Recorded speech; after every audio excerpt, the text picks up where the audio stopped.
ایک بزرگ کے پاس ایک شخص حاضر ہوا، اس نے کہا کہ حضرت میری اولاد میری نافرمان. تو ان بزرگ نے فرمایا کیا تم نے اپنی اولاد کو اللہ کی فرما برداری سکھائی، نماز سکھائی، روزہ سکھایا، تقوی سکھایا، گناہوں سے بچنا سکھایا، صحبت اہل اللہ کا اہتمام سکھایا، قرآن پڑھایا، دین پڑھایا، سکھایا؟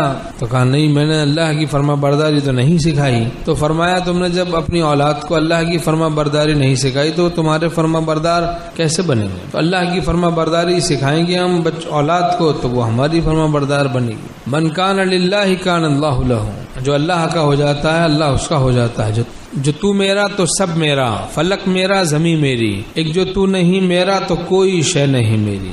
نگاہ اقربا بدلی، مزاج دوست تاں بدلا، نظر ایک ان کی کیا بدلی کہ کل سارا جہاں بدلا. ایک بزرگ فرماتے ہیں کہ جب مجھ سے نافرمانی ہوتی ہے تو میرا گدھا بھی میری نافرمانی کرتا ہے. جب مجھ سے کوئی گناہ صادر ہو جاتا ہے تو میرا گدھا بھی میری نافرمانی کرتا ہے، میرے بیوی بچے بھی میرے نافرمان ہو جاتے ہیں. چونکہ میں اللہ کا فرما بردار نہیں رہا تو میرے ماتحت میرے فرما بردار نہیں رہے.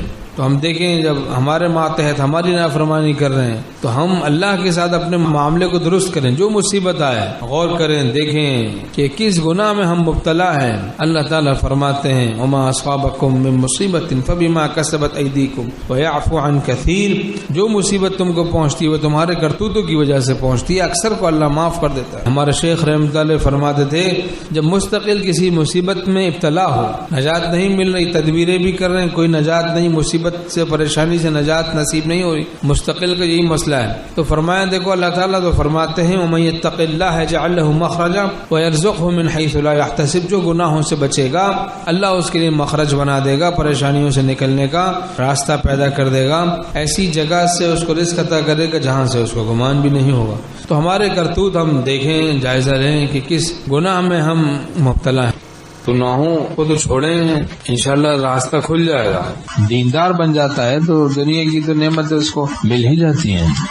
ہمارے شیخ نے فرمایا پہلے زمانے کے بزرگوں کا یہ طریقہ رہا، بعض بزرگوں کا، جب ان کے متعلقین میں سے کوئی ان سے بے وفائی کرتا تو وہ فوراً استغفار کا اہتمام کرتے اور محاسبہ شروع کر دیتے کہ میں اللہ کے ساتھ کس بے وفائی میں مبتلا ہوں. جائزہ لیتے، اچھے طریقے سے غور کرتے کہ جو مجھ پہ جیسے ظلم ہو رہا ہے کہیں اسی طرح میں دوسرے پہ ظلم بھی کر رہا ہوں اور مجھے پتہ بھی نہ ہو، آخرت میں سخت مواخذہ ہو جائے، پکڑ ہو جائے، یا میں جو زیادتی کر رہا ہوں، جو مجھ سے زیادتی جس طرح ہو رہی اس طرح میں بھی زیادتی کر رہا ہوں، ایک غلطی میں مبتلا ہوں. تو وہ محاسبہ کرتے، سوچتے، غور کرتے، اس مرض کو پکڑنے کی کوشش کرتے اپنے. یہ تواضع کی بھی بات ہے، تواضع کی.